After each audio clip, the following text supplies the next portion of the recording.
경북대학교 동서사상연구소 그리고 인도티벳 고전연구회가 주최하는 이야기로 읽는 산스크리트 첫 번째 시간인데요.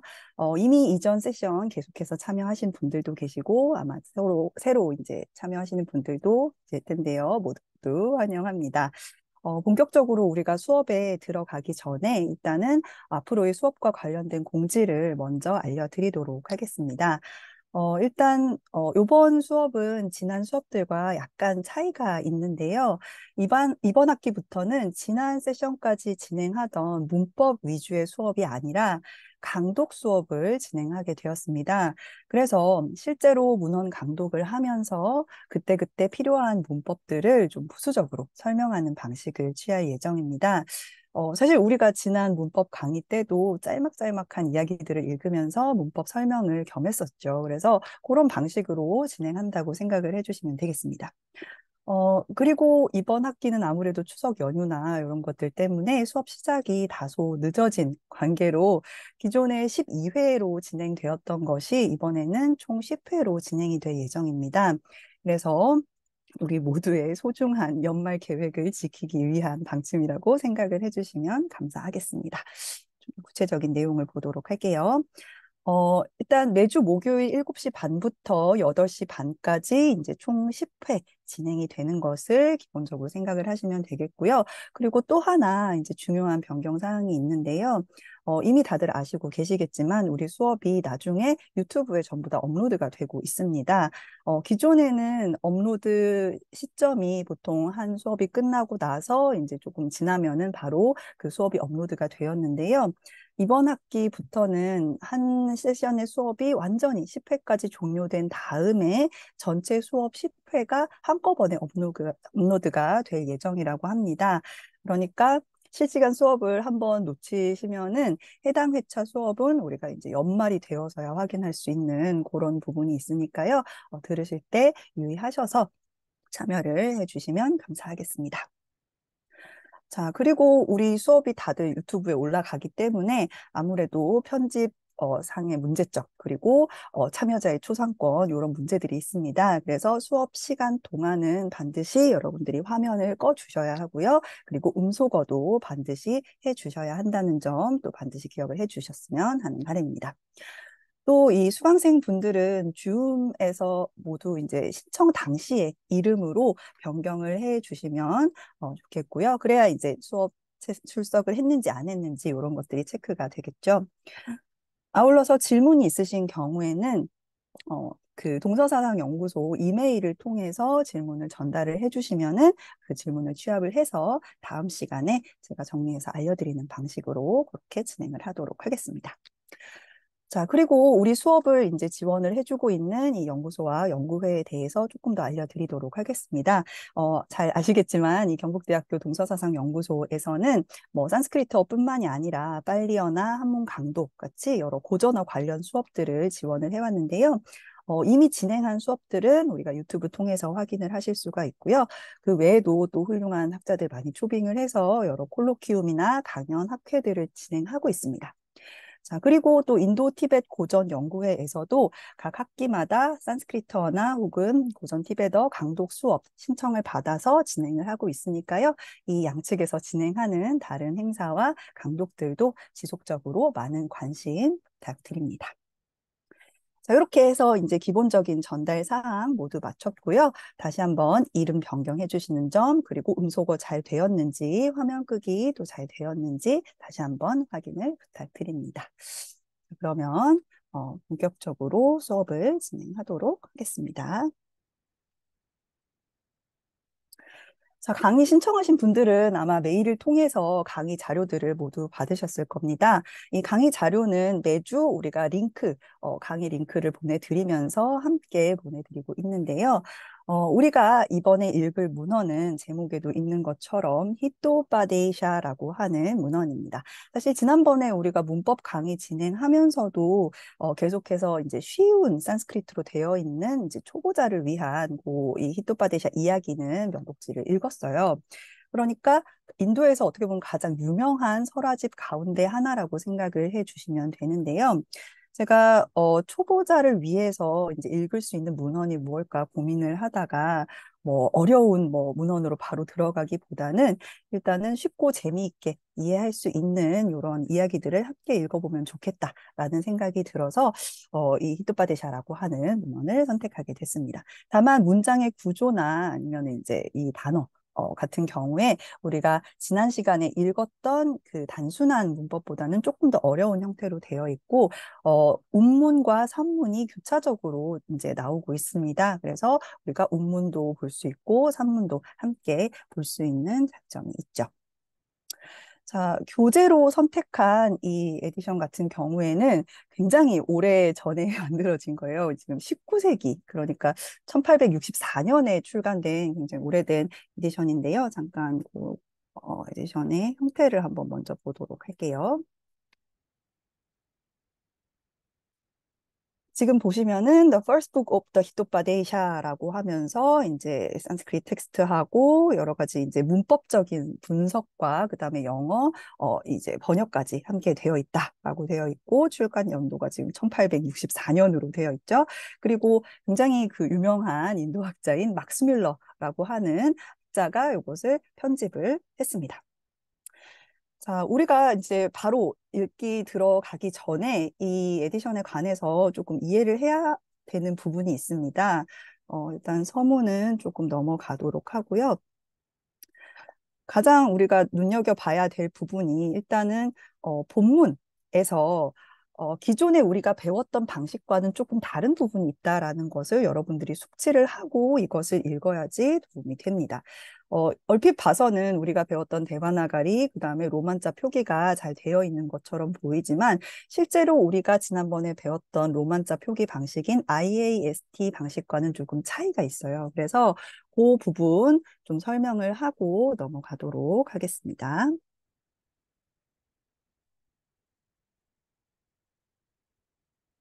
네. 일단은 데바나가리에서도 이 표기의 차이가 보이는 부분이 조금씩 있는데요. 뭐 거칠게 말하자면 일종의 이체자 정도로 생각을 하시면 될 것 같아요. 우리가 배웠던 부분이 말하자면은 이 두 가지 형식 중에서 이 오른쪽에 있는 부분들. 네. 요것이 우리가 알고 있는 글자들이고 처음에 이제 대화나가리 익힐 때 배웠던 글자들입니다. 그런데 이것과 사실은 같은 글자인데 이제 표기 방식이 조금씩 차이가 있어요. 그래서 이런 부분들을 제가 일단은 눈에 띄는 것들만 몇 개 꼽아가지고 이렇게 제시를 해놨는데요.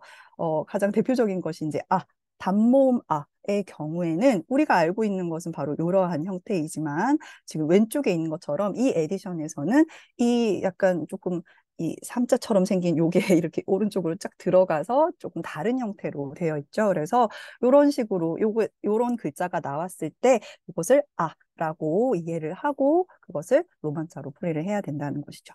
그리고 샤 같은 경우에도 우리가 알고 있는 것은 오른쪽의 형태이지만 여기서는 지금 완전히 이 샤의 머리 부분이라고 해야 되나요? 이 머리 부분이 완전히 위쪽으로 붙어서 우리가 알고 있는 것과는 약간 좀 차이가 있습니다. 그 다음에 하 같은 경우에 우리가 하에다가 지금 나가 붙어서 흔하라고 하는 자음 두 개가 붙어 있는 형식의 글자예요. 이제 우리는 이렇게 오른쪽에 있는 것처럼 배웠지만 왼쪽에 보이는 것처럼 흔하라고 하는 형태가 약간 하가 가지고 있는 이 큰 배가 조금 이제 오른쪽으로 이렇게 기울어진 형태로 되어 있죠. 그래서 나가 여기에 붙어 있는 좀 차이가 있는 형태가 있습니다.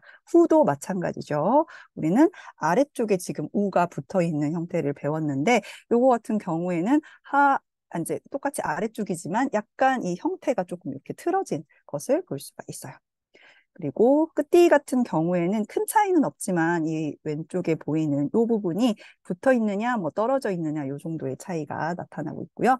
그 다음에 또 하나 아주 중요한 것이 끄샤 같은 경우입니다. 끄샤, 우리가 알고 있는 건 약간 오른쪽에 있는 것처럼 앰퍼센드 표시 같은 형태이지만 여기에서는 지금 보시는 것처럼 이렇게 생긴 형태가 끄샤라고 하는 글자를 나타내고 있습니다.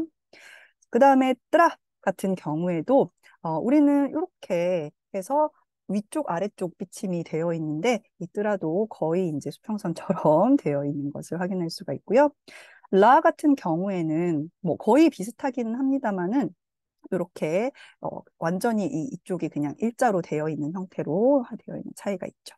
그다음에 나 같은 경우에 번설음 나도 우리는 이제 약간 요 혓바닥 같은 형태로 배웠지만 여기에서는 이 사이가 살짝 떨어져 있습니다. 그래서 약간 이렇게 내천자 같은 느낌으로 생긴 것이 건설음 나의 형태입니다. 그래서 이 데바나가리 형태도 조금씩 차이가 있고요.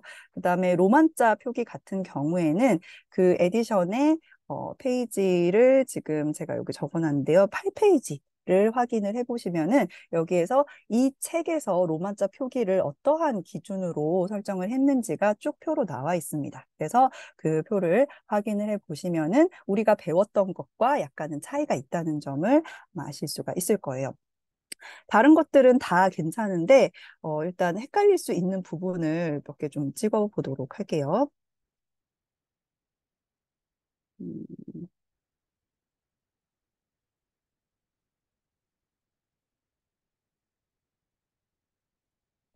지금 8페이지로 올라가 보시면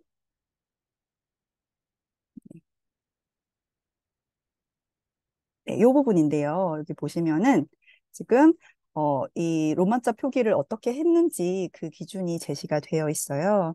거기에서 가장 우리가 het갈릴 수 있는 부분이 일단은 장음 표기입니다. 장음 표기가 우리는 그냥 일자로 이렇게 되어 있는 것을 배웠지만 여기에서는 꽃가를 씌워 놓은 것처럼 이렇게 장음 표기가 되어 있는 차이가 일단은 있고요. 모음 이도 마찬가지죠. 우도 마찬가지입니다. 그리고 가장 헷갈릴 수 있는 부분은 바로 모음 르의 표기예요. 모음 르 같은 경우에 우리는 그냥 밑에 방점만 찍으면은 모음 류가 되는 형태였지만 여기에서는 이 작은 아이가 이 소문자 아이가 옆에 붙어서 모음 류를 표기를 해줍니다. 그래서 이렇게 류라고 이제 모음 두 개가 붙어 있어서 뭔가 이상한 거 아닌가라고 생각을 하실 수 있겠지만 이것 자체가 그냥 모음 류라고 하는 형태라고 생각을 해주시면 되겠고요. 리도 마찬가지죠. 네, 그 외에는 이제 크게 차이가 있는 부분이, 여기 있네요. 짜와 차의 경우에도 표기의 차이가 좀 큰 편인데요. 우리가 배웠던 것은 짜, 차, 이렇게 배웠었죠. 하지만 여기에서는 기음이 거의 기본으로 지금 들어가 있는 형태예요. 그래서 우리가 배웠던 요것과 요것이 매우 헷갈릴 수 있기 때문에 요거는 좀 주의를 해서 여러분들이 로만자 체크를 하실 필요가 있겠습니다. 그래서 이런 부분들을 좀 유의를 하시면 될 것 같고요. 그리고 요것도 주의를 해야 되겠네요. 우리가 배웠던 거는 요 형태죠. S 밑에다가 점이 찍혀 있는 형태로 우리는 배웠지만 여기서는 SH로 이것을 표기하고 있다라고 생각을 해주시면 되겠습니다. 나머지 부분은 크게 이제 차이가 없기 때문에 그냥 이해를 하시면 되겠고 지금 제가 체크를 해드린 이 부분 로만자 표기 이제 아무래도 이게 옛날에 만들어진 에디션이기 때문에 지금 우리가 기준으로 삼고 있는 로만자 표기와는 다소 다를 수 있다는 점 이해를 하시고 책을 읽으시면 되겠습니다.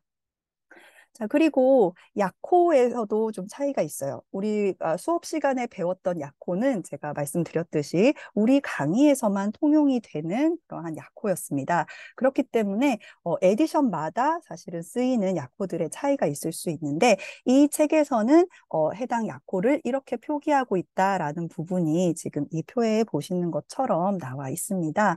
그래서 이 부분 여러분들이 참고를 하셔서 실제 이제 문법 사항 이렇게 약호로 표기가 되어 있을 때 이것이 무엇인지는 이 페이지에 오셔가지고 확인을 해보시면 되겠습니다.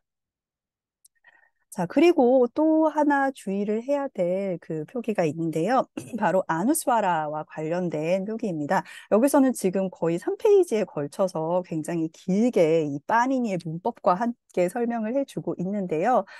일단 우리는 물론 다 이제 읽고 이해를 하는 것도 좋겠지만, 시간 관계상, 그리고 이렇게까지 또 깊이 들어갈 필요는 지금 당장은 또 없기 때문에 간단하게만 말씀을 드리자면, 일단은 아누스와라라고 하는 것이 두 가지의 어떤 형태를 가진다. 그러니까 무라고 하는 것이 뒤에 자음과 만나서 아누스와라로 변할 수가 있고 혹은 이 아누스와라라고 하는 것 자체가 여러 가지 비음의 음가를 대신한다. 그러니까 이 두 가지의 역할을 아누스와라가 하고 있다라는 사실을 여러분들이 기억을 하시면 되겠습니다.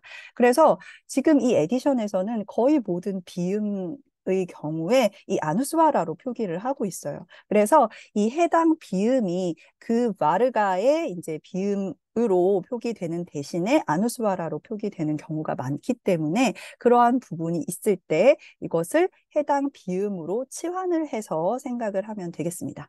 그래서 그거는 이제 그때그때 제가 이제 필요한 부분이 있으면 알려드리도록 하겠습니다. 그래서 이런 이제 자잘한 부분들을 좀 이제 이해를 하시고 책을 읽으셔야지 헷갈리는 부분이 덜할 거라고 생각이 됩니다. 그래서 혹시라도 나중에 다시 확인을 해보시고 싶으시다면 이 8페이지 이후에 이제 아누스바라 표기까지 여러분들이 쭉 체크를 하시면은 되겠습니다. 자, 그리고 이제 실제 에디션 본문 부분에서 우리가 이제 구조를 이제 전체적으로 한번 보도록 할게요. 이 일정 페이지까지는 문법 설명과 그다음에 이 보시면은 로만자 표기, 그다음에 문법 설명, 그다음에 마지막에 이 단어가 의미하는 바까지가 이렇게 네 부분으로 네 가지의 층으로 되어 있어요. 그래서 대화나가리 원문이 있고 이 원문을 로만자로 표기를 하고 있고요. 그 다음에 이것이 지금 그 다음 줄에서 문법적으로 설명이 되고 있는데 이 문법 설명 부분도 보시면은 가장 왼쪽에 이 단어의 어간 혹은 어근이 제시가 되어 있습니다. 그리고 그 뒤에 이 단어의 문법적인 그 분석. 그러니까 이것이 명사나 형용사일 경우에는 이제 수와 격이 표시가 되어 있고요. 동사의 경우에는 뭐 시제라던가 인칭 이런 것들이 표기가 되어 있다는 말이겠죠. 그리고 마지막에는 이 여러 가지 뜻 중에서 이 이제 문장에서 사용되는 이 문맥에서 사용되는 뜻이 어떠한 것인지가 이제 제시되어 있다. 이렇게 생각을 하시면 되겠습니다. 자, 이 우리가 읽는 이 교재 링크는 지금 보시는 것처럼 이 archive.org에 가시면은 이제 받으실 수가 있고요. 그 다음에 이 문법적인 표기를 제외하고 산스크리트 데바나가리 원문만 포함되어 있는 이 에디션도 따로 있어요. 그래서 이것도 링크로 가 보시면은 받으실 수가 있습니다. 그리고 지금까지 쭉 말씀드렸던 것처럼 로만자 표기와 약호 이런 것들이 수업 시간에 배웠던 것들과 좀 차이가 있기 때문에 반드시 8쪽 이하의 이 부분들을 참조를 해 주시기 바랍니다.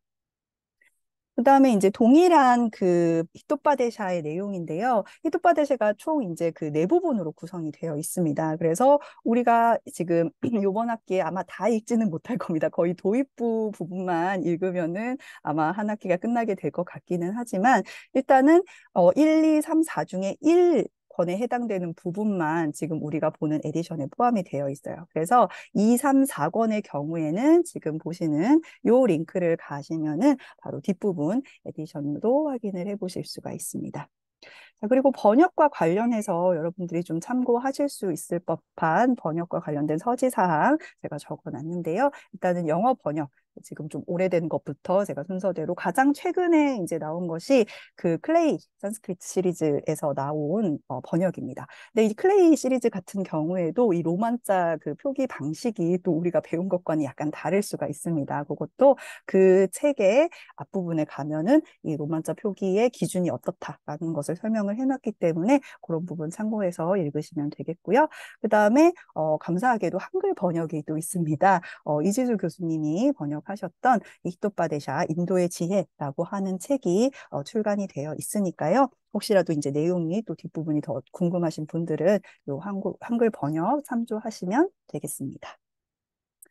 자, 그러면 이제 문헌 설명은 여기까지 하고요. 실제로 이 글을 한번 읽어보도록 하겠습니다. 네. 첫 번째 부분인데요. 여러분들은 그 원래 그 산스크리트 그 이제 데바나가리 되어 있는 에디션과 함께 이제 왔다 갔다 하면서 보시면 되겠습니다. 제목은 히토바데샤. 제목에 관해서는 제가 일전에 한번 설명이 드린 적이 있습니다. 그래서 히토바데샤라고 하는 것은 히타라는 단어와 우빠데샤 라는 단어가 합쳐져서 만들어진 복합어이죠. 그리고 아와 우가 만나서 오가 되어 있는 모음 사운드가 일어난 형태입니다. 자, 히타라고 하는 것은 도움이 되는, 이익이 되는 이라는 의미를 가지고 있고요. 그다음에 우빠데이샤 같은 경우에는 우빠디쉬라고 하는 어근에서 나와서 이제 가르침 이나 뭐 이제 이야기 뭐 이런 여러 가지 이제 의미가 가능합니다. 근데 일단은 도움이 되는 어떤 교훈 혹은 가르침 같은 것들을 담고 있다라는 의미에서 히토파데이샤라고 하는 제목을 가지고 있습니다. 첫 번째 부분 보시면 슈리 가네샤야 나마하라고 되어 있습니다. 일단 나마하 요거는 이제 이미 우리가 여러 번 이야기를 했던 것이죠. 남에서 기본적으로는 원래 구부리다라는 의미를 가지고 있는데요. 나마하 하면은 누군가에게 귀의하는 것을 얘기를 하죠. 근데 그 대상을 지칭할 때 보통 역격을 사용한다라고 말씀을 드렸어요. 그래서 슈리 가네샤야, 슈리 가네샤 에다가 아야가 되어서 이것이 역격으로 사용이 되었죠. 자, 슈리 가네샤에게 나마하 귀합니다. 혹은 뭐 경배 드립니다. 인사드립니다. 라는 의미인데요. 자, 슈리 가네샤라고 하는 것은 슈리라고 하는 일종의 그 미칭이라고 하나요? 그러니까 가네샤라고 하는 말을 더 이제 아름답게 꾸며주는 말이 되겠습니다. 슈리는 진짜 온갖 좋은 뜻이 다 담겨 있는 말이죠. 그래서 뭐 아름다운, 영광스러운, 빛나는 뭐 혹은 뭐 이제 권위가 있는 뭐 여러 가지 의미가 다 가능합니다. 그래서 뭐 흔히 우리가 뭐 영광스러운 정도로 많이 번역을 하는데요. 그러니까 영광스러운 가네샤께 귀의를 한다 혹은 인사를 드립니다. 경배 드립니다 하고 시작을 하고 있습니다. 자, 가네샤는 우리 오른쪽에 보시는 것처럼 코끼리 머리를 하고 있는 인도의 신이에요. 그런데 이 가네샤라고 하는 단어도 잘 보시면은 가나라는 단어와 이샤라는 단어가 합쳐져서 만들어진 복합어입니다. 이샤라고 하는 것은 왕이나 군주, 우두머리 이런 의미를 가지고 있고요. 가나라고 하는 것도 여러 가지 뜻이 있어요. 일단은 우리가 문법에서도 가나라고 하는 용어를 사용을 했었죠. 가나 특히 그 동사에서 우리가 류라고 부르는 동사의 클래스를 구별할 때 그것을 가나라고 불렀어요. 근데 가나는 기본적으로 어떤 무리를 지칭하는 말입니다. 무언가를 모아 놓은 일종의 무리인데 이 가나라고 하는 게 신화 속에서는 뭐 보통 그 시바 신을 따르는 일단의 그 무리들을 가리키는 말이에요. 보통 도상에서는 약간 난쟁이의 모습이나 배불뚝이 같은 이러한 인물들로 묘사가 되는 이들이 바로 가나들이기도 하고 한편으로는 그냥 이제 프라자의 의미로 그러니까 백성이나 아니면은 이제 그 신을 따르는 자들을 다 지칭할 때도 그냥 가나라고 부르기도 합니다. 그래서 뭐 사람들 혹은 무리들 이런 의미도 가능한 거죠. 그래서 가네샤라고 하면은 가나들의 우두머리라는 의미로서 이 가나들을 통솔하는 그러니까 시바신을 이제 중심으로 했을 때는 이제 시바신의 그 가나 무리들을 통솔하는 어떤 자라는 의미가 되고 이것을 일반 백성이라고 생각을 하면은 이제 그 신을 따르는 모든 이 사람들의 주인 이런 정도의 의미가 되겠죠. 그래서 가네샤라고 하는 이름이 있고요. 네, 그래서 이제 이샤 대신에 가나에다가 빠띠를 붙여가지고 가나빠띠라고 하는 이름으로 불리기도 합니다. 빠띠 역시 이샤와 마찬가지로 주인이라는 뜻을 가지고 있죠.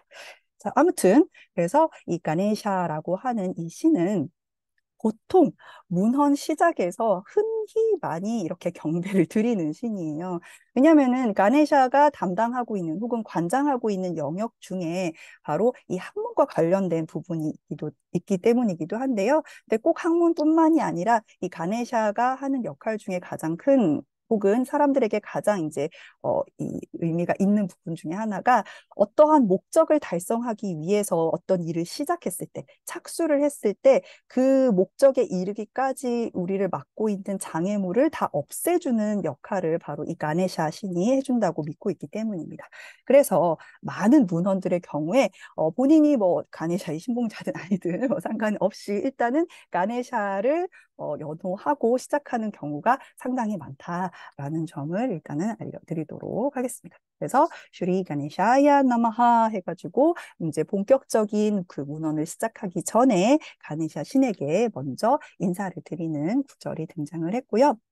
자, 그 다음에 아타 히토바데샤하라고 되어 있습니다. 자, 히토바데샤하라고 하는 건 히토바데샤이다인 거죠. 뒤에 사실상 이제 인데 아타라는 단어가 등장을 했어요. 아타라고 하는 것은 이제 불변화사 혹은 이제 접속사로서 보통 뭐 이제 아니면 지금 뭐 이런 의미로 많이 사용이 되는데요. 흔히 어떤 이제 문헌에서 논의를 이제 시작할 때 무언가 이제 시작된다라는 의미를 담을 때 이 아타라고 하는 용어를 쓰게 됩니다. 그래서 여러분들이 아마 잘 알고 있는 이 요가 수트라 같은 경우에도 첫 번째 개송이 아타 요가 아누샤사남이라고 하는 이 문장으로 시작이 되죠. 이제 요가에 대한 그 가르침이 이제 아타 이제는 시작한다라는 의미로 사용이 됩니다. 그래서 아마 다른 이제 문헌들을 읽으실 때도 처음에 이 아타로 이 경을 시작하는 부분이 많다라는 점을 아마 계속해서 문헌을 읽으시다 보면은 발견하게 되실 겁니다. 자, 이렇게 해서 이제 히토파데샤가 시작된다라는 것을 설명을 하고 있고요. 첫 번째 개송이 시작이 됩니다. 자, 여러분들이 에디션을 보시면은 어떤 문장에는 이렇게 이제 이 더블 단다 사이에 번호가 들어가 있는 것이 있고 어떤 문장은 그냥 싱글 단다로만 표현되어 있는 부분들이 있을 거예요. 그런데 이렇게 숫자가 들어가 있는 부분은 기본적으로 운문이라고 생각을 하시면 되겠습니다. 그래서 이 번호가 개송의 번호라고 파악을 하시면 되겠고요. 지금 일송, 그러니까 사실은 본격적으로 1권에 들어가기도 전이에요. 그래서 보통 이 앞에다가 0을 넣어가지고 0.1 이렇게 표기를 하는 경우도 많습니다. 이게 틀 이야기 부분에 들어가는 것이기 때문에 틀 이야기의 첫 번째 개송이다라고 생각을 하시면 되겠습니다. 그리고 이제 운율이 뭐 여러 가지 운율이 물론 사용이 되었지만 여기에서 가장 많이 사용되고 있는 운율은 아누슈투프이라고 불리는 운율이에요. 혹은 흔히 우리가 슐로카라고 부르기도 하는 운율인데 뭐 복잡하게 다 이제 설명을 할 필요는 없지만 일단 우리가 개송이라고 부르는 하나의 그 운문의 이제 송에서는 총 4개의 바다가 하나의 개송을 구성한다. 라는 것을 일전에 말씀드린 적이 있습니다. 그러니까 하나의 개송은 4부분으로 나눌 수 있다라는 거죠. 그리고 운율이라고 하는 것은 결국 하나의 바다에 몇 개의 그 음절이 들어가느냐 혹은 몇 개의 마트라가 들어가느냐라고 하는 것이 이제 정해져 있는 것이 바로 우리가 운문이라고 부르는 시 로서의 이제 개송들이라고 할 수 있을 텐데요. 이 아누슈투프 같은 경우에는 한 바다에 8개의 악샤라, 음절이 들어가 있습니다. 물론 이 아누슈투 같은 경우에는 워낙에 이제 바리에이션이 많기 때문에 그게 차이가 있기는 하지만 여러 가지 법칙들이 여기에 포함이 되어 있지만 일단 지금 상황에서는 8개의 음절씩 들어가 있다라고 생각을 하시면 되겠습니다.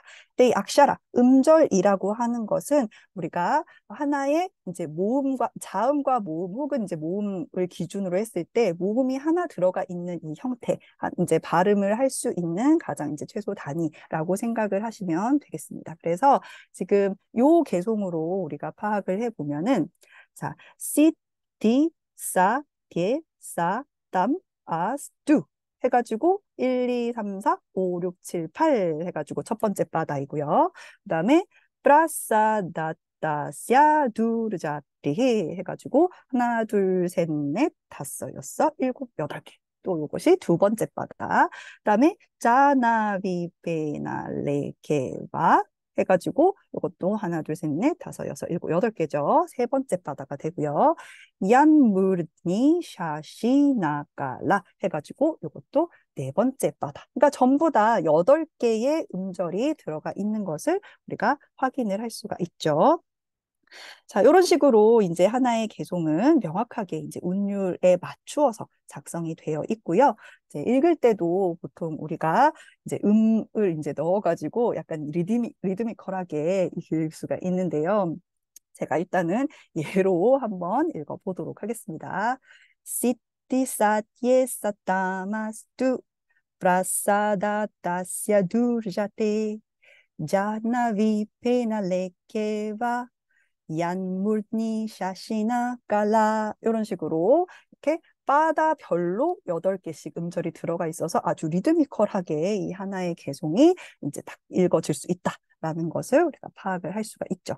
그리고 다 그런 것은 아니지만 일단은 조금 쉬운 이제 이런 개송들 같은 경우에 쉽게 의미를 파악할 수 있는, 그러니까 좀 철학적이지 않은 그런 개송들 같은 경우에는 가능하면 한 바다 안에서 이제 의미가 조금씩 마무리될 수 있게 약간 그렇게 구성이 되어 있습니다. 그래서 꼭 그런 것은 아니지만 일단은 그래서 그렇게 바다별로 끊어서 의미를 이해해도 아마 큰 무리가 없이 전체 문장을 이해할 수 있는 그런 경우가 많을 거예요. 자, 일단은 자, 우리가 문장을 딱 처음에 접했을 때 가장 먼저 무엇을 해야 되는지 제가 말씀드린 적이 있는데요. 혹시 지난 학기 수업을 들으신 분들 중에 기억을 하시려나 모르겠습니다. 모든 문장을 딱 처음에 봤을 때 가장 먼저 찾아야 되는 것은 바로 동사입니다. 그죠? 모든 문장에는 이제 동사, 적어도 생략된 형태의 동사가 있고, 이 동사라고 하는 것이 결국에는 이 행위를 하는 주체와 그 사람이 몇 명인지, 그리고 그 사람이 어떠한 의도를 가지고 있는지, 그 시제는 무엇인지 하는 정보들을 다 가지고 있기 때문에 일단은 가장 먼저 우리가 문장을 접했을 때는 동사를 먼저 찾아야 되겠죠. 자, 이 문장에서 동사 찾아보시면 바로 asked 라고 하는 이 동사를 찾을 수가 있습니다. 자, asked 하면은 우리가 ask 동사에서 나왔는데요. 자, ask라고 하는 것은 뭐 약방의 감초죠. 우리 비동사에 해당되는 산스크리트의 존재 동사입니다. 근데 ask에다가 어미 to를 붙인 것은 3인칭 단수의 명령형이에요. 그래서 우리가 3인칭의 명령형이 되면은 이제 바로 앞에 누군가가 있어도 그 사람이 이제 말하자면 자기보다 뭐 나이가 많거나 아니면 그 사람에 대해서 이제 존중을 표현을 할 때 좀 애두른 명령으로 3인칭 명령을 사용하기도 하고, 자, 이런 식으로 이 개송에서는 약간 기원을 표시할 때도 이 3인칭 명령을 사용을 할 때가 있습니다. 그래서 여기에서는 asked라고 하는 것은 이제 3인칭 단수에 해당되는 어떤 주어가 있고 그 주어가 asked, 있기를 바란다, 있기를 기원한다라고 하는 것이 기본적인 이 문장의 동사의 의미가 되겠습니다. 자, 그러면 asked의 행위 주체에 해당되는 그 주어를 찾아야겠죠. 이제 단수에 해당되는 주격의 단어를 찾아보시면 될 텐데요. 자, 여기에서는 바로 city라고 하는 단어가 주어로 나와 있습니다. 자, city라고 하는 단어는 시드라고 하는 이미 배운 적이 있었는데요.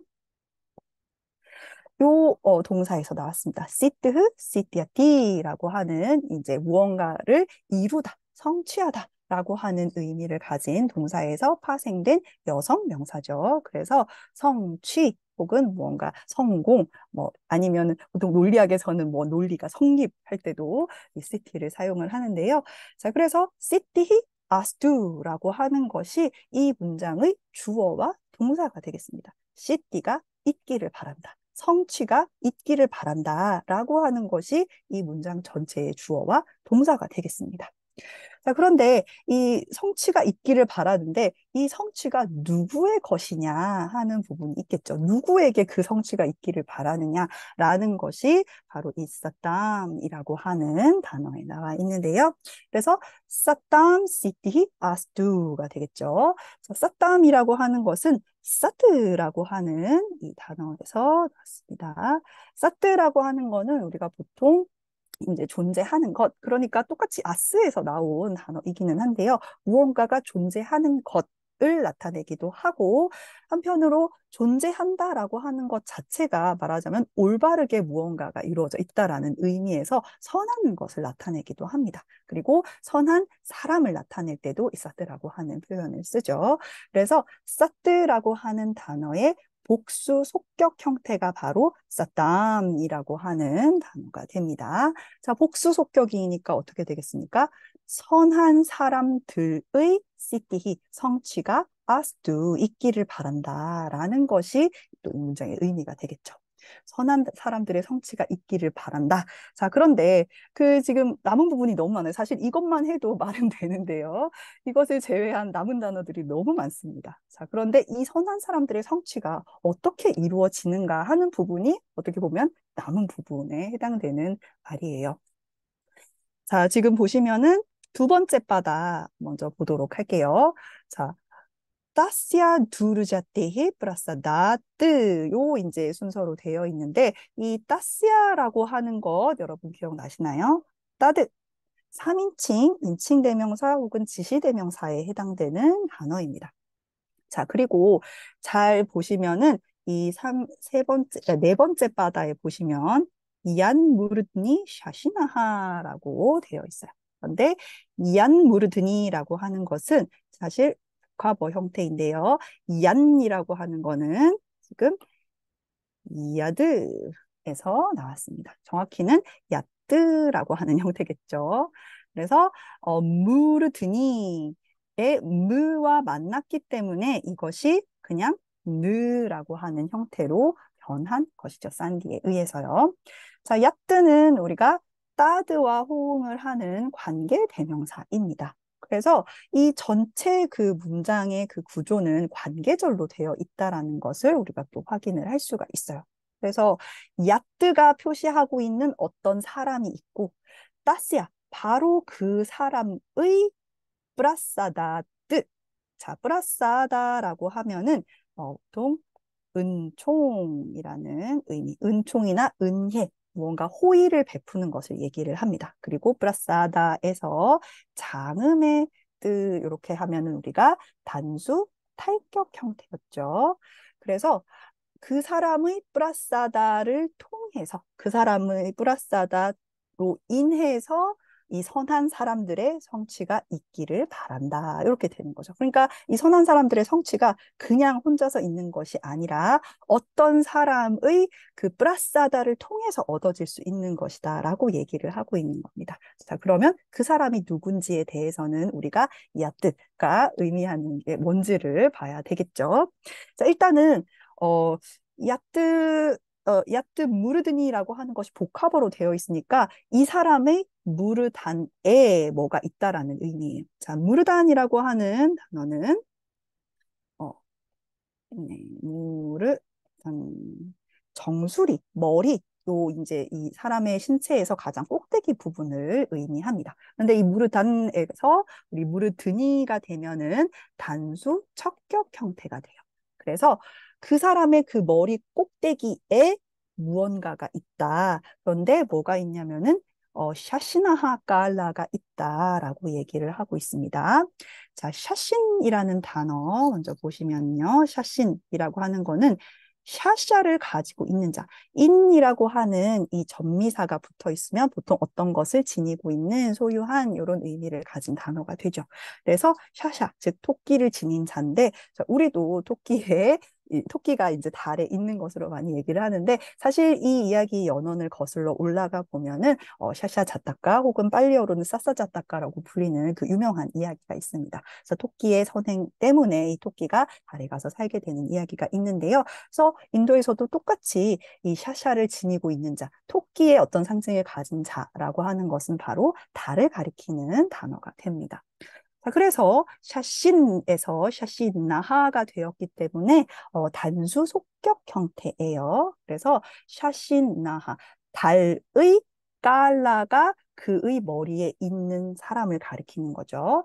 자, 깔라는 그러면 무엇인가? 여기 보시면 깔라라고 하는 것은 원래 어떤 전체의 일부, 부분이라는 의미를 일단은 가지고 있습니다. 하지만 이것이 이제 달과 연관되어서 특수한 의미를 가지는데요. 이 인도 말하자면 뭐 천문학이나 이런 데서는 달이 차오르고 이질어지는 것을 대략 16개의 단계, 금음까지 포함을 해서 16개의 단계, 시간적인 단계로 구별을 하고 있습니다. 그래서 그 하나의 단위를 깔라라고 부르고 있어요. 그러니까 16 단위로 구별되어 있는 이 달의 차오름과 이질어짐의 구분, 이것을 깔라라고 부르고 있어요. 그러니까 샤시나하 깔라라고 하는 것은 샤신, 달의 그러한 차오름과 이질어짐을 이 무르드니 정수리에 가지고 있는 자라는 의미가 되는 겁니다. 자, 그런데 이 오른쪽의 그림을 잠깐 보실까요? 오른쪽에 있는 이분 머리 위에 뭐가 보이시나요? 바로 초승달이 이렇게 딱 올라가 있습니다. 이 신은 바로 쉬바 신입니다. 그래서 이 쉬바 신의 정수리에 이렇게 초승달이 있는 것을 확인할 수가 있는데요. 그래서 이 달의 차오름과 이질어짐을 머리에 가지고 있는 사람이라는 것은 바로 쉬바 신을 가리키는 말이죠. 자, 그러면 이제 남은 부분 보시면은 세 번째 바다 우리가 보지 않았는데요. 이 세 번째 바다는 지금 분석을 보시면은 자흐나비 베나 레케바라고 되어 있습니다. 자, 그런데 원래라면은 레카 장모음에다가 뒤에 이바가 붙어서 아와 이가 만나서 에라고 하는 요 이제 산디가 일어난 형태입니다. 그래서 자흐나비 페나 레카 이바처럼, 그러니까 그것과 같은 레카 장모음이었죠. 그러니까 이 장모음의 이 전체 복합어가 호응하는 것은 바로 깔라이거든요. 그래서 이 달의 차오름과 이질어짐이라고 하는 것이 마치 무엇 같은가 하고 비유를 하고 있는 부분이 세 번째 바다입니다. 자, 그러면 비유하는 부분을 한번 보도록 할게요. 자, 이 세 개의 단어를 한번 봐주시기 바랍니다. 첫 번째 단어, 자흐나비라고 되어 있는데요. 자흐나비는 굉장히 유명한 신의 별칭 중에 하나입니다. 자, 강가, 우리가 잘 알고 있는 겐지스 강을 얘기를 하죠. 혹은 이제 한자어로는 항하라고도 얘기를 하는데요. 이 겐지스 강, 강가 여신의 별칭 중에 하나가 바로 자흐나비입니다. 근데 자흐나비가 무슨 말이냐면은 자흐누라고 하는 이 사람의 딸이다. 자흐나비에게서 비롯된 자이다라는 의미를 가지고 있어요. 근데 자흐누가 누구냐면은 저희 설명하면 너무 길어지지만 일단 자흐누는 굉장히 유명한 성자왕이기도 하고요. 이 자흐누가 유명한 일화 중에 하나가 이 강가 여신을 거의 자신이 다 들이켰다가 나중에 자신의 귀를 통해서 이 강가 여신을 다시 내보내는 그 일화가 있습니다. 그래서 말하자면 자신의 몸으로 그것을 다 흡수했다가 결국에는 나은 것이 되기 때문에 이 자흐누에게서 태어났다는 의미에서 이 자흐나비라고 하는 이 별칭을 강가 여신이 가지고 있죠. 그래서 이 자흐나비라고 하는 것은 결국 강과 강을 가리키는 말이 됩니다. 자, 그래서 강과 강의 괴나, 괴나는 이제 거품이나 포말, 이 강물이 이렇게 물결을 일으켜가지고 거기에서 거품이 일어나는 것을 얘기를 합니다. 그래서 강과 강의 포말이 나타내는 그 레카와 같은 달을 가지고 있다라는 거죠. 자, 레카라고 하는 것은 어근 리크흐에서 나왔습니다. 리크라고 하는 거는 우리 옛날에 이제 그 필사본을 만들 때 말하자면은 그 이파리에다가 철필로 무언가를 이렇게 새기면서 그 책을 만들었지 않습니까? 그래서 기본적으로는 무언가를 힘주어서 어디다가 새기다라는 의미를 가지고 있어요. 하지만 결국에는 필사본을 만드는 과정도 그러한 새기는 과정이기 때문에 이것이 어떤 것을 글자나 문자 따위를 쓰다라는 의미로도 사용되는 단어이기도 하죠. 이것이 여성 명사화된 것이 레카라고 하는 단어이고요. 그래서 보시는 것처럼 스크래치라던가 아니면 이런 선, 스트로크 이런 의미를 가지는 게 바로 레카라는 단어예요. 그러니까 이 복합어를 풀어보면 이 강과 강의 그 마치 물결의 포말과 같은 그러한 선을 가지고 선과 같은 달의 모습을 가지고 있는 사람, 그것을 정수리에 가지고 있는 사람이라는 거죠. 이 쉬바신의 머리에 있는 이 초승달이 이 말하자면 강과 여신이 이제 강과 강이죠. 강과 강이 가지고 있는 그 포말, 이 물거품과 같은 모양이다라는 것을 비유적으로 표현을 하고 있는 겁니다. 그래서 3, 4바다는 사실상 이제 이 쉬바신을 나타내는 말이라고 얘기를 할 수가 있겠죠. 자, 다시 한번 정리를 하면 정수리에 강과 강이 일으킨 포말의 그 선과 같은 달의 그 이지러짐을 가지고 있는 그 어떤 사람이라는 뜻이고, 따시아는 이 야트가 의미하는 전체를 받는 거죠. 바로 그 사람의 브라사다, 은총을 통해서 선한 자들에게 성취가 있기를 바란다. 이렇게 얘기를 하고 있습니다. 자, 그러면 남은 단어는 이제 두 개가 되겠네요. 하나는 누르자테헤라는 단어가 남았고요. 그 다음에 사디에가 남았습니다. 자, 사디에 같은 경우에는 우리 시트흐라고 하는 아까 동사와도 연결이 되어 있어요. 시트흐, 사드흐 전부 다 무언가를 성취하다라는 의미를 가지고 있는 이제 유사한 어근이라고 생각을 하시면 되는데요. 그래서 이 사드흐라고 하는 단어에 지금 FPP라고 제가 적어놨는데 미래수동 분사 형태입니다. 자, 미래수동 분사라고 하는 것은 제가 밑에다가 간략하게 설명을 해놨는데요. 말하자면 무언가가 되어야 하는 것, 그렇게 될 것인 것. 그러니까 규범이라던가 의무를 나타내는 의미로도 되고요. 아니면은 그렇게 되어야 하는 것이기 때문에 반드시 그렇게 될 어떤 법칙 같은 것을 나타낼 때 사용되는 분사의 형태입니다.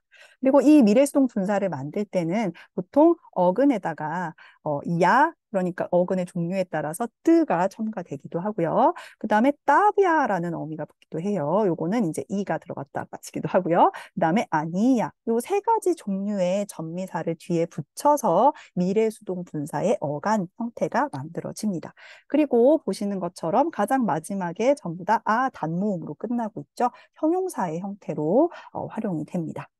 그렇기 때문에 이 단어들은 전부 다 명사처럼 성수격으로 활용이 되는 분사 형태라는 것을 우리가 알 수가 있죠.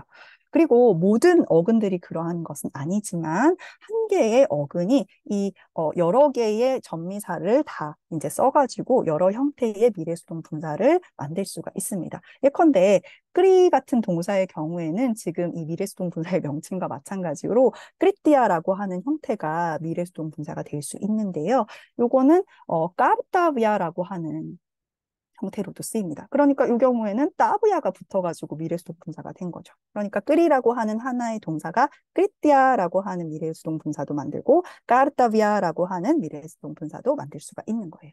자, 그래서 미래수동 분사는 일단은 기본적으로 그렇게 되어야 하는 이라는 의미를 가지고 있습니다. 그러니까 사디아 같은 경우에는 성취되어야 하는 이라는 의미가 기본적으로 만들어지겠죠.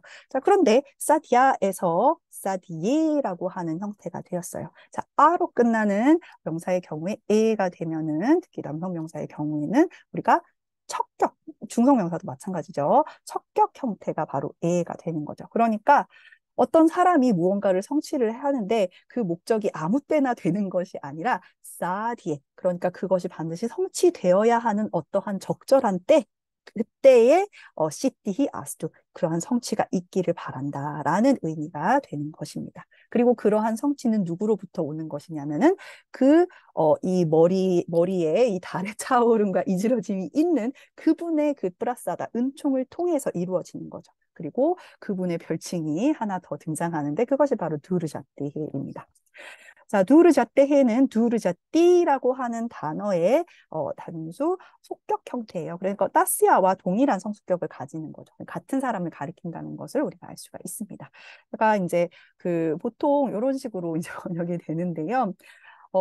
그 꼬인 머리카락을 이 짐처럼 쥐고 있는 그 사람이라는 의미인데, 두르라고 하는 것은 원래 이제 두르라는 단어에서 나왔는데, 이게 멍에 라는 의미인데, 우리도 멍에가 말 그대로 이제 그 소의 그 거기에 차는 그 멍에가 될 수도 있지만, 비유적으로 어떤 굉장히 무거운 짐이나 아니면은 벗어날 수 없는 속박 같은 것을 의미할 때가 있지 않습니까? 마찬가지로 두루도 동일한 의미를 가집니다. 그래서 이 두루가 복합어에서 쓰이면 보통 이렇게 장음 표시가 되어서 두루 이렇게 쓰이고요. 그 다음에 자티 같은 경우에는 지금 오른쪽에 쉬바신의 머리처럼 이렇게 왜 수행자들이 보통 오랫동안 이제 수행을 하면서 당연히 몸을 깨끗하게 씻을 수가 없겠죠. 그래서 저절로 머리가 이렇게 막 이렇게 꼬여가지고 이렇게 있는 약간 까치집 같은 형태의 꼬인 머리를 우리가 자티라고 합니다. 그래서 흔히 뭐 상투머리 이런 식으로 번역을 하기도 하는데요. 이렇게 다발로 되어 있는 꼬인 머리를 우리가 자티라고 불러요. 그래서 두르자띠라고 하는 것은 이 자띠라고 하는 것을 이렇게 딱 그 짐처럼 얹고 있는 사람이라는 뜻이고 오른쪽 그림처럼 바로 쉬바신의 별칭으로 사용되는 단어 중에 하나입니다. 자, 그래서 전체적으로 다시 한번 정리를 해 보시면 자, 야트부터 한번 가도록 하겠습니다. 그러니까 정수리에 마치 강가의 그 물결에서 나오는 포말의 선과 같은 달의 모습을 지니고 있는 그 꼬인 머리를 짐처럼 지니고 있는 그분의 은총을 통해서 사담 선한 자들의 시티 성취가 사디에 이루어져야 할 때에 아스투 그렇게 성취가 있기를 바랍니다. 라고 하는 것이 이 첫 번째 문장의 의미가 되겠습니다. 네, 여기까지 해서 일송하는데도 시간이 굉장히 오래 걸렸네요. 이게 아마 이제 또 처음이어가지고 제가 이것저것 많이 설명을 하다 보니까 더 시간이 걸리게 된 것 같아요. 자, 그러면 다음 송으로 우리 바로 넘어가 보도록 하겠습니다. 자, 두 번째 개송 먼저 한번 읽어보도록 할게요. 슈또 히또 빠데쇼얌 빠다밤 상스크똑 디슈 와짬 사르바트라 바이치트얌 니티비트얌 다다티짜 이렇게 되어 있는데요. 자, 이것도 이제 첫 번째, 네, 두 번째, 세 번째, 네 번째 바다로 끊을 수 있습니다. 자, 그러면 우리 처음으로 이제 문장을 접했을 때 무엇부터 찾아야 된다고 했죠? 바로 동사부터 찾습니다. 자, 여기에서의 동사는 바로 다다띠라고 하는 동사가 나와 있죠.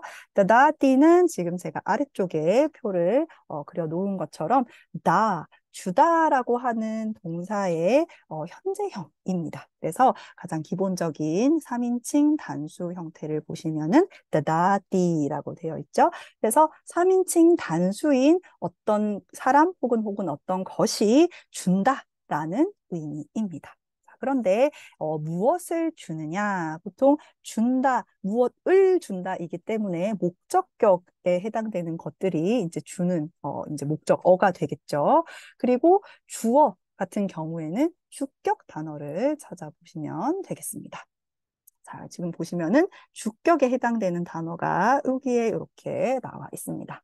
지금 히토바데 쇼얌 같은 경우에는 우리가 산디가 일어났죠. 아하에다가 아얌 이렇게 되어 있고요. 슈르토 같은 경우에도 슈르타하 형태입니다. 그다음에 상스크리트 슈 나머지는 딱히 없네요. 자, 그러니까 지금 아하 되어 있는 요것 그리고 아얌까지가 전부 다 남성 단수 주격 형태로 되어 있는 것을 확인하실 수가 있어요. 그래서 이 남성 단수 주격 형태의 이것이 준다라는 거죠. 근데 무엇을 주냐면 지금 보시면 목적어를 한번 찾아볼게요. 첫 번째 목적어가 바르밤이라고 하는 것을 주고요. 그다음에 두 번째로는 와이치트리암이라는 것을 줍니다. 그리고 세 번째로는 니티비디암이라고 하는 것을 주는 거예요. 자, 그래서 이제 요 슈르토 히토바데 쇼얌이라고 하는 것은 바로 바타밤과 바이치트리암과 니티비디암이라고 하는 것을 준다. 짜는 그래서 이것을 다 그냥 이제 동일한 것으로 연결시켜주는 그리고 정도로 생각을 하시면 되겠습니다. 자, 그러면 이 각각이 무엇인지에 대해서 일단은 한번 보도록 할게요. 첫 번째로 주어에 해당되는 이 부분을 보시면은요. 일단 히토파데샤는 우리가 알고 있는 그 히토파데샤입니다. 그리고 아얌 히토파데샤니까 바로 이 히토파데샤라고 하는 것이 슈르타하인데요. 슈르타라고 하는 거는 우리 슈루가 되겠죠. 슈루라는 동사에서 나왔죠. 슈루 하면은 듣다라는 의미가 됩니다. 그래서 이것의 과거 수동 분사 형태가 되어서 슈르따 하면은 들려진 것이에요. 그러니까 히토파데샤가 들려진 것은 나다띠 주는 거죠. 그러니까 히토파데샤가 들려진다는 게 뭡니까? 히토파데샤를 배우는 것을 얘기를 해요. 히토파데샤를 배우는 거는 이러한 것을 준다. 라고 하는 히토파데샤를 배우는 것의 이제 이점들을 얘기를 해주고 있습니다. 네, 첫 번째로 빠트밤이라는 단어는 먼저 빠투라는 이 단어에서 나왔는데요. 빠투는 형용사로 아주 능숙한 무언가가 이제 훌륭하게 잘하는 그리고 똑똑한 이런 의미를 가진 단어예요. 그래서 빠트바 하면은 이 명사로서 능숙함, 똑똑함 혹은 뛰어남 아주 스킬풀하게 뭔가를 하는 것을 얘기를 합니다. 그리고 어떠한 분야에 대해서 뛰어난 거겠죠. 그래서 그러한 분야에 대해서라는 그 표현은 보통 로커티브, 그러니까 척격과 함께 사용을 해요. 그래서 여기서는 상스크리트 ук디 ук디 슈 해가지고 복수 척격으로 사용을 하죠. 그러니까 상스크리트 ук디에 대해서 빠따밤을 준다라는 거죠. 그래서 상스크리트 ук디는 상스크리트에다가 ук디라는 단어가 합쳐져서 만들어진 건데요. 이것도 오라는 것은 아와 우가 만난 거죠. 자, ук디라고 하는 거는 말하다라고 하는 동사에서 나와서 이것이 뭐 문장이나 표현이나 말 이런 의미가 됩니다. 그래서 상스크리트는 우리가 지금 쓰고 있는 상스크리트어를 얘기를 하는 것일 수도 있고 한편으로는 잘 정제된 어떤 표현 같은 것을 얘기하기도 합니다. 그래서 어느 쪽이든 이러한 잘 정제된 그러한 표현들과 관련된 어떤 능숙함을 우리가 히토파데샤를 읽음으로써 얻을 수 있다라는 것이죠. 자, 그리고 그 다음으로는 바이치트리암을 준다는 건데 바이치트리암이라고 하는 거는 비치트라라는 단어에서 나왔어요. 비치트라는 다양한이라는 의미를 가지고 있는데요. 바이치트리암이라고 하는 것도 아주 다채로움을 나타내는 단어입니다. 근데 무엇에 관해서 다채로움을 주냐면 왓짬 바이치트리암이에요.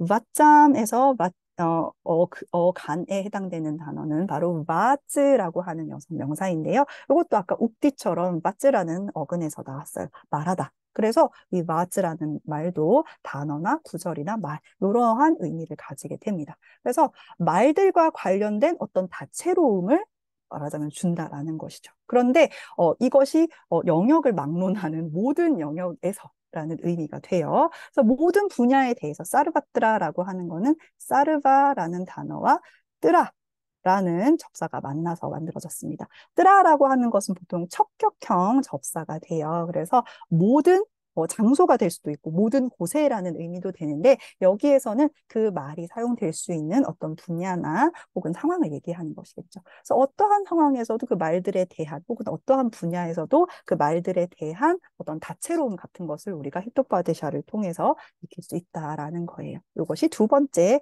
히토파데샤가 주는 것입니다. 그리고 마지막으로 니디위디암이라고 하는 단어가 나와 있어요. 이것은 니디라는 단어와 위디아라는 단어가 만나서 이루어진 복합어입니다. 자, 위디아라고 하는 것은 여성 명사로 지식이나 지혜를 가리키는 말이죠. 그래서 니띠와 관련된 비디아를 준다라는 거예요. 자, 그러면 니띠는 무슨 말이냐? 니라고 하는 어근에서 나왔습니다. 자, 니 하면은 나야띠, 나야떼 이렇게 활용이 되죠. 그래서 니라고 하는 것 자체는 무언가를 이끄는 것 혹은 통치하는 것 여러 가지 이제 의미로 사용이 될 수 있는데요. 이것이 이제 여성 명사로 사용이 돼서 아까 우리 마츠에서 욱디가 되었던 것처럼 니에서 니띠라고 하는 여성 명사가 만들어진 것입니다. 그래서 이것은 이끄는 것 혹은 그런 의미에서의 가이드, 통솔자를 나타내기도 하고요. 혹은 그와 같이 제대로 바른 방식으로 이끄는 것이라는 의미에서 규범이나 올바른 행동 양식 같은 것을 니띠라고 얘기를 하기도 해요. 한편으로 이 위정자의 위치에서는 그것이 이끌어가는 어떤 방식과 관련된 것이기 때문에 정책이나 통치라는 의미로 이 니띠가 사용이 되기도 합니다. 자, 그래서 니띠 위디암이라고 하는 것은 뭐 처세라던가 혹은 올바른 규범에 대한 지혜라는 의미로 우리가 생각을 할 수가 있겠죠. 자, 그러니까 이 히토파데샤라고 하는 것이 들려지는 것은 상스크리트 욱디들에 대한 아주 능숙함 혹은 뛰어남 같은 것, 그러니까 뛰어난 어떤 상스크리트 언변 같은 것을 일단은 얻을 수가 있고 그 다음에 모든 분야에 대해서 말들에 대한 어떤 다채로운 것을 또한 얻을 수 있고 그 다음에 마지막으로는 니띠에 대한 비디아를 이 히토파데샤가 준다라고 이야기를 하고 있는 것입니다. 이렇게 해서 우리가 첫 번째 개송, 두 번째 개송까지 함께 읽어보았습니다. 아직 우리가 갈 길이 멀어요. 지금 본격적인 이야기는 시작도 하지 않았는데요. 그 전에 지금 이 여러 가지 이제 히토파데샤가 어떠한 의미를 가지는가 하는 것을 앞서 서설처럼 이것이 얼마나 중요한지 이런 것들을 좀 얘기해 주고 있는 부분이다. 이렇게 생각을 하시면 되겠습니다. 이제 본격적인 아마 이야기, 그러니까 틀 이야기의 시작은 아마 구송 이후에 진행이 될 예정이에요. 서문 부분이 시작하면은 본격적으로 어떤 지역에 무슨 왕이 있는데 이런 이야기가 나오기 시작합니다. 그래서 그 전까지는 이런 방식으로 개송을 통해서 여러 가지 이제 의미를 보여주는 이러한 이제 그 개송들이 진행이 될 예정입니다. 그래서 그때까지는 계속 이런 방식으로 문법 설명 이어가면서 개송을 읽어 나가도록 하겠습니다. 네, 이렇게 해서 조금 다소 급박하게 이제 첫 수업을 진행을 했습니다. 앞서 말씀드렸던 것처럼 모든 이 수업은 10번째 수업이 다 끝난 다음에 한꺼번에 10개의 수업이 유튜브에 공개가 될 예정이고요. 그 전까지는 실시간 수업으로 진행된다는 점 다시 한번 유의 부탁드리겠습니다. 그러면 오늘 수업은 여기에서 마치도록 하겠습니다. 여러분 감사합니다.